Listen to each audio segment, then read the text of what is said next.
James is having a sandwich: green bell pepper, tomato, spinach, and cucumber, and then peaches and cream coffee cake with raspberries and Saskatoons. I'm basically having the same thing, different bread, not tomatoes. I'm talking about Poirot Series 13, but I'm just talking about the first disc. So that's Elephants Can Remember and the Big Four. And then I'm talking about A Ghost Story. Oh, and it looks like James is talking about Babe. I'm talking about Babe. Yeah, it's not that pig. Was there a pig, a movie about a pig called Babe?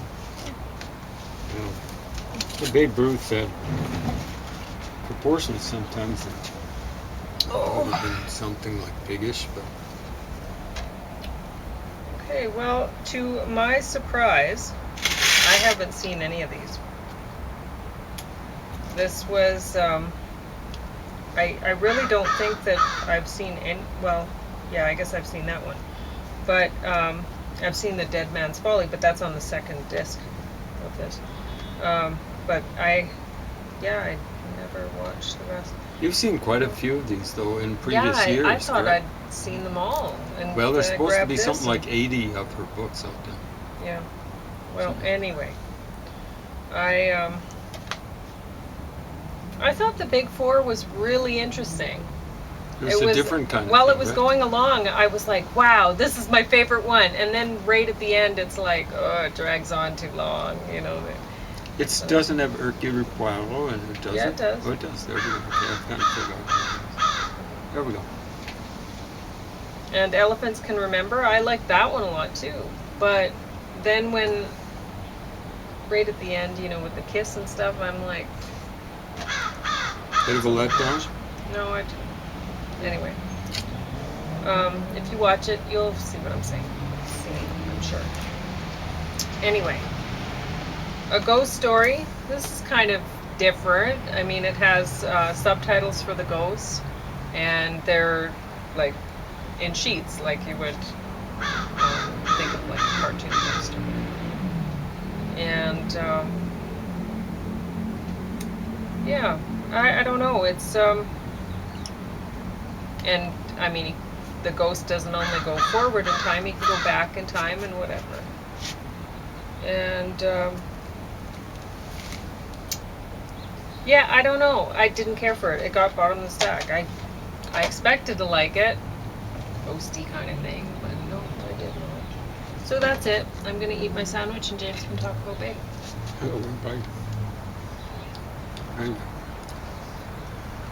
I kind of made my sandwiches hard for maybe what good artistry of food is rubbing on.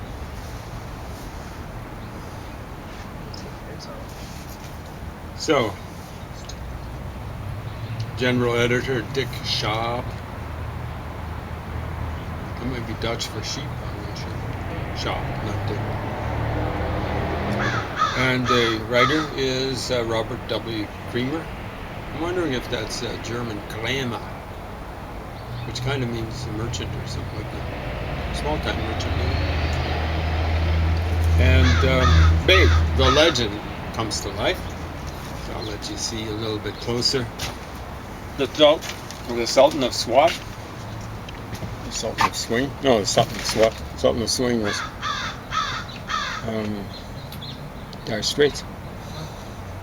So the best biography, this is a blurb, the best biography ever written about Americans and American sports figure, Sports Illustrated said that. The hardly existing anymore, Sports Illustrated. I think Newsweek went the way of the dinosaur. Last time I checked Sports Illustrated, I was going, where are all the where's Sports Illustrated? I don't know when they're going to die, but this book was put out in 1974, then reprinted, presumably in cloth, 1983. And I've got the 1984 version of the reprint.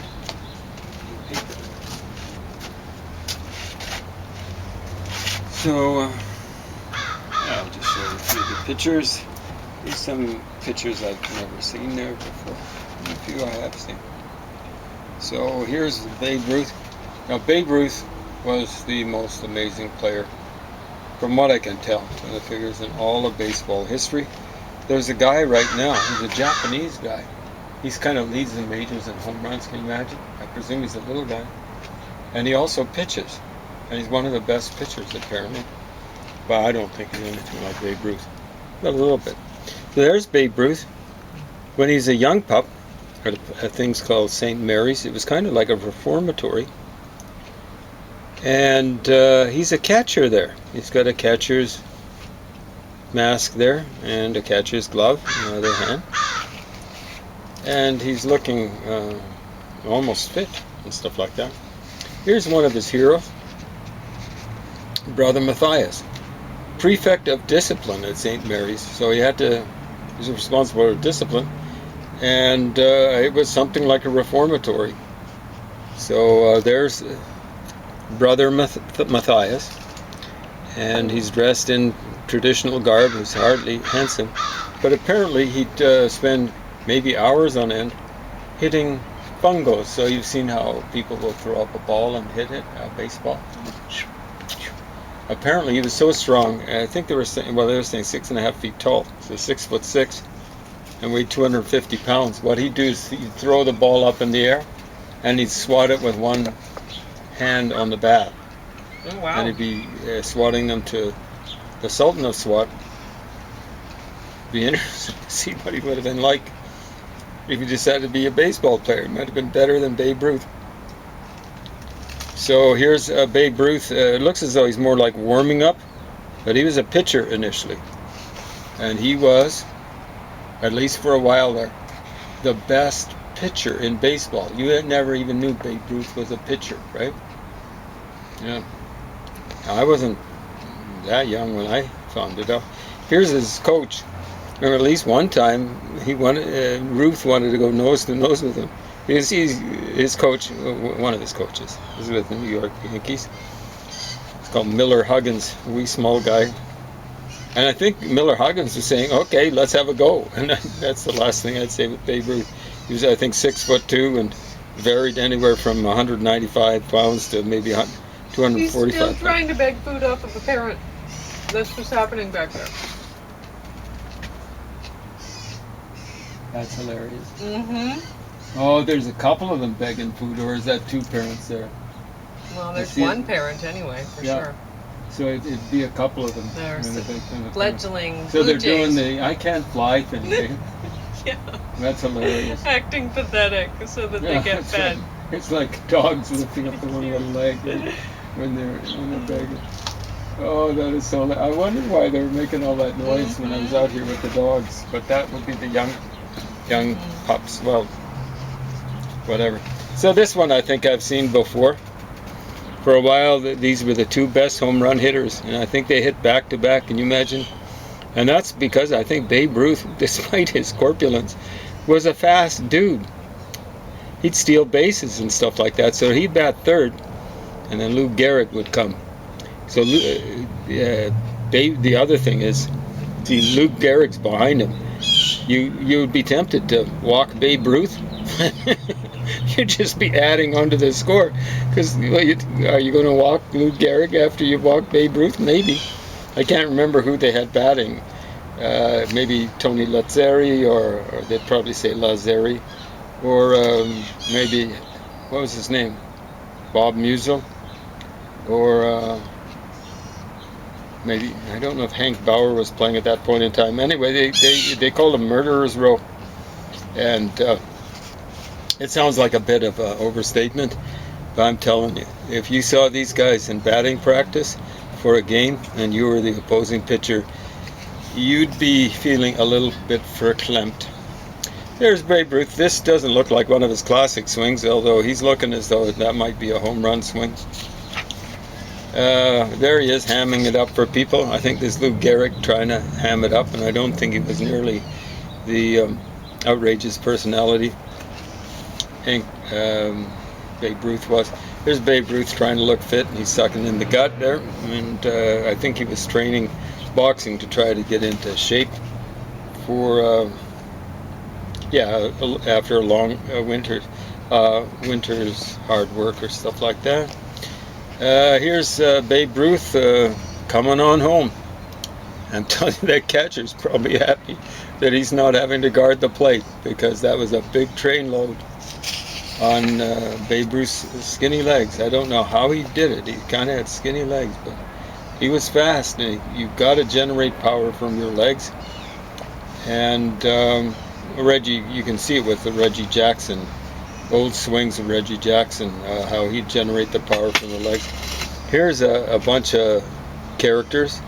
So Ty Cobb, the book in here, the author calls him not a psychopath, just a, did he call him a psychopath? Something like that. I think it was more like, he just calls him psychotic. So Ty Cobb was a vicious, absolutely vicious player.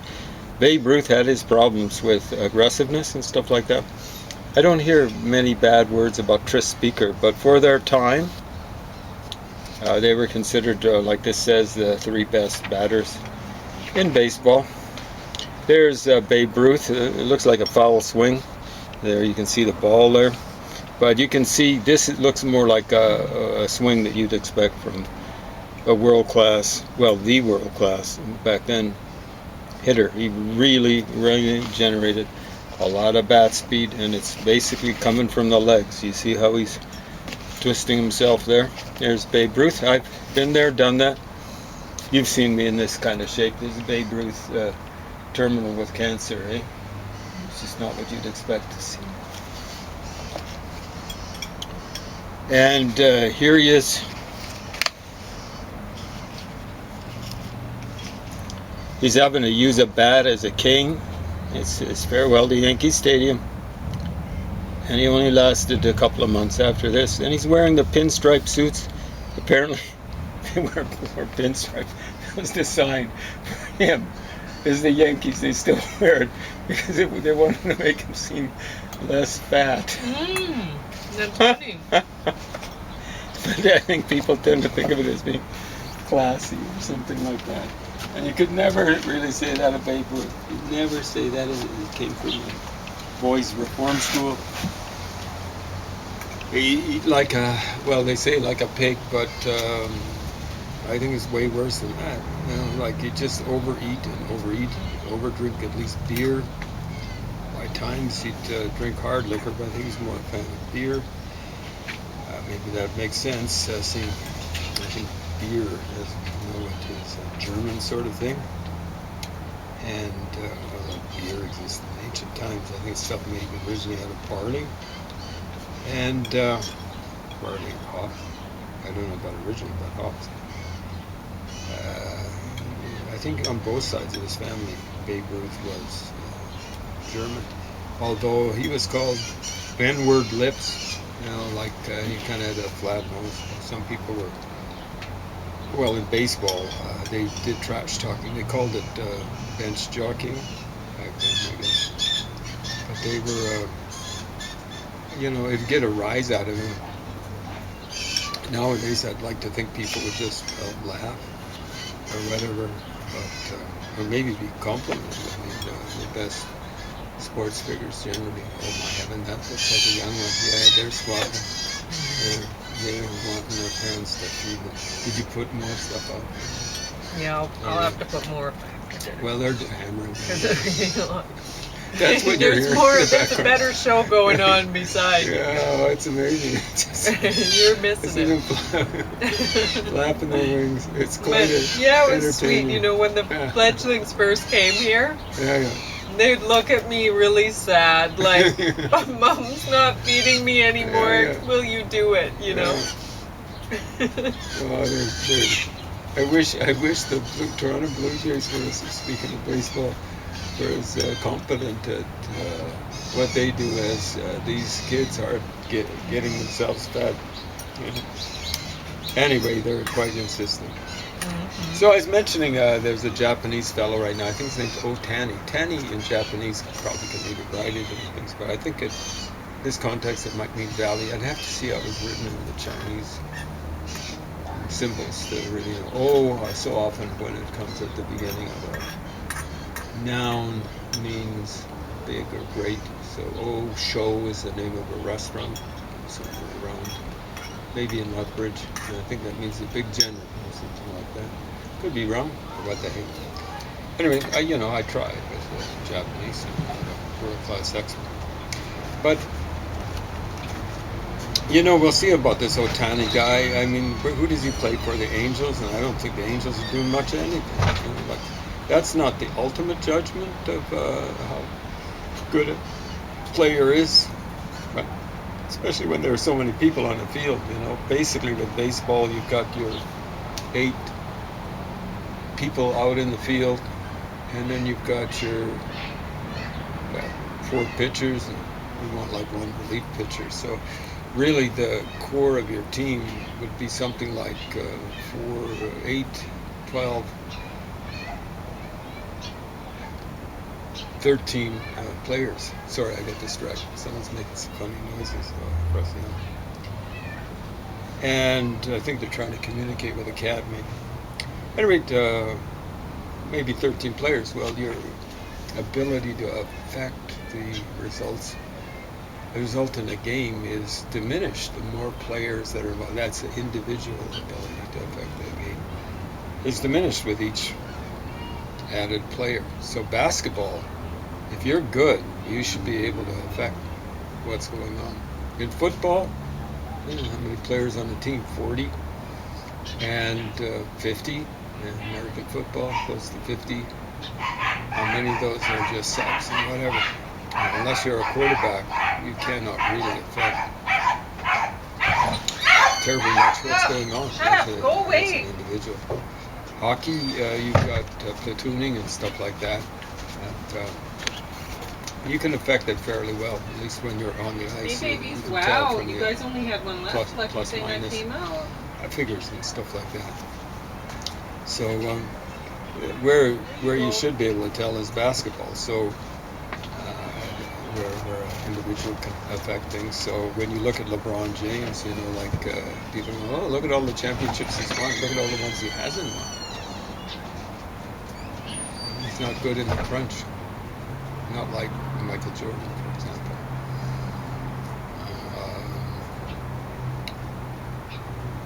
You know, like he's basically, to a large extent, his 2 of his 4 teams have been designer teams. Miami Heat.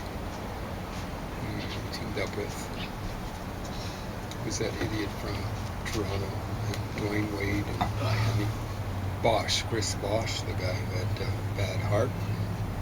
I'm not saying it was chemically induced, but I'm saying it's possibly chemically induced. I'm not saying what chemicals. But Chris, you know what they are, probably, in case you're watching. At any rate, and then the designer team in LA, I think they won 1 championship. And who's the guy? Anthony Davis doing the heavy lifting for LeBron James, who looks as though he, you know, people go, wow, look at how efficient he is on offense. Yeah, look at how inefficient he is on defense.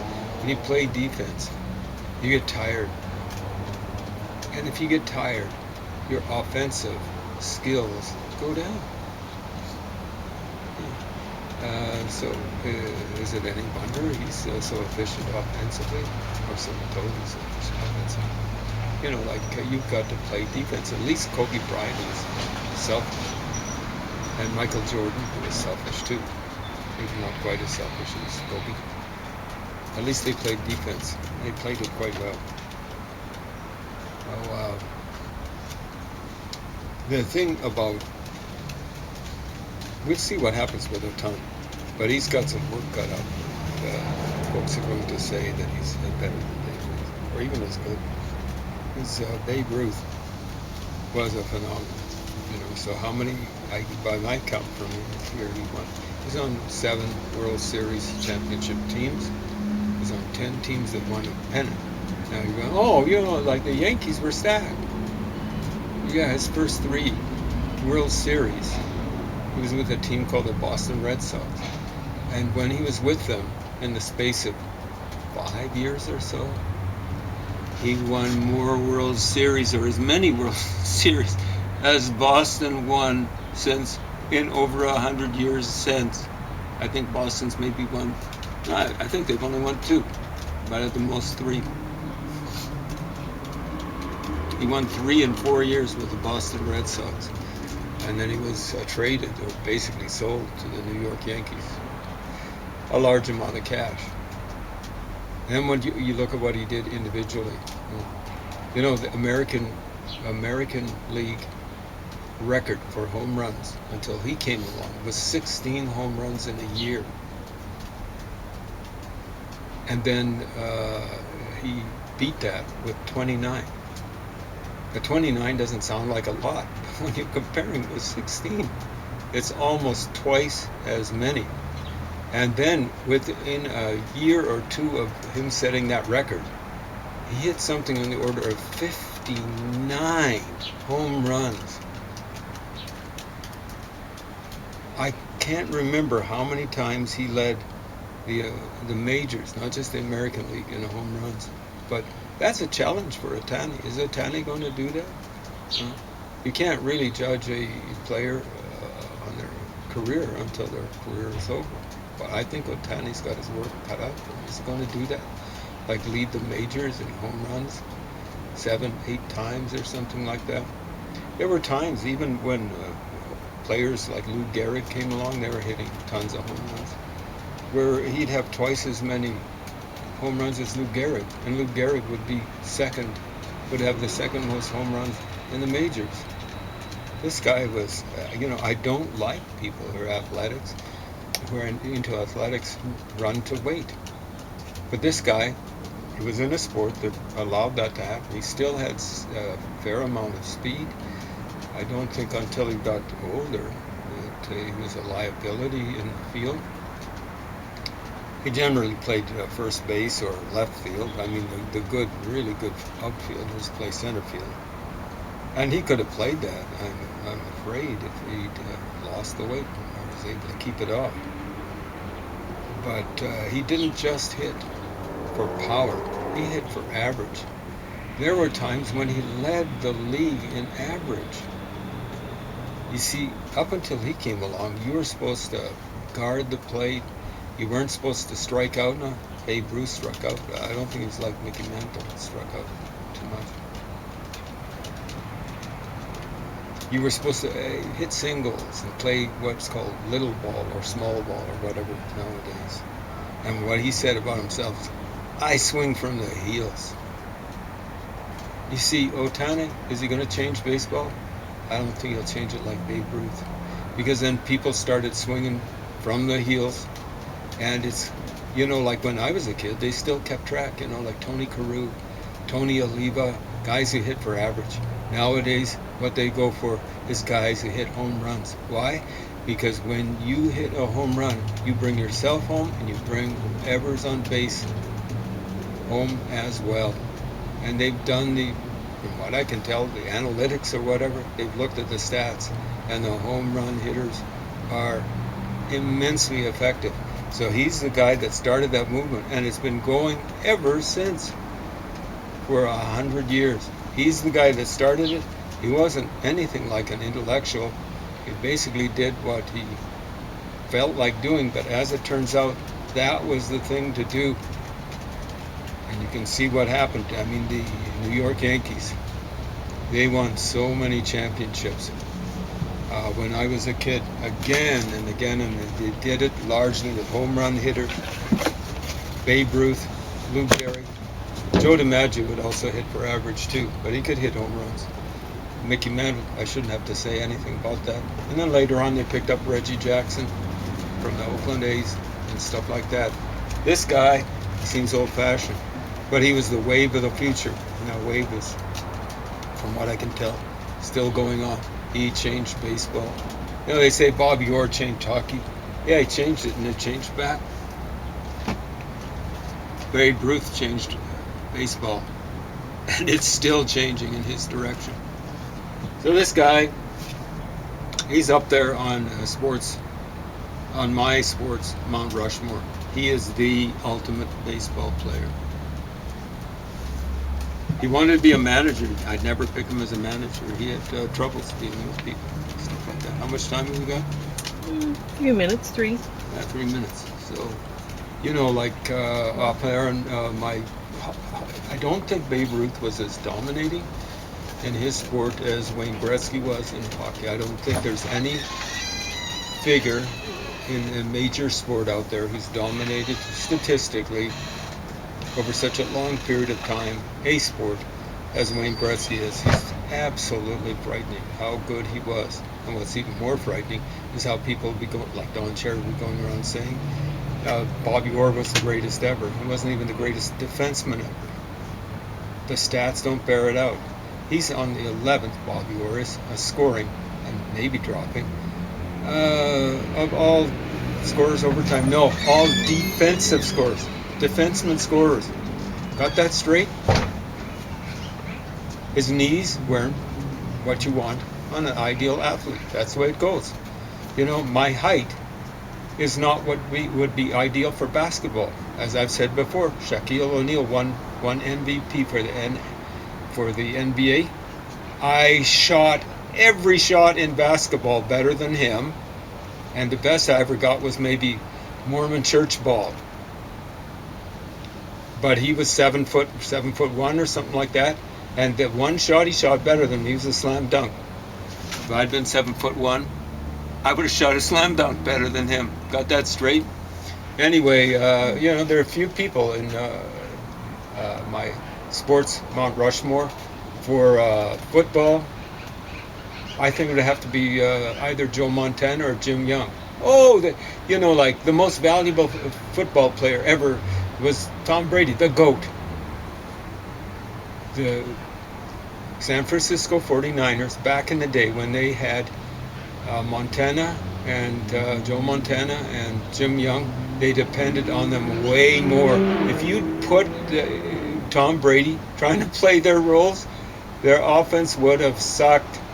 I'm telling you, you played Jim Young with whatever his name is, Belichick, and New Young, they would have done well. One Super Bowl, he would have done well. One Super Bowl, same sort of thing with Joe Montana. More flexible, much more valuable to their team because they could run. And they could escape the rush.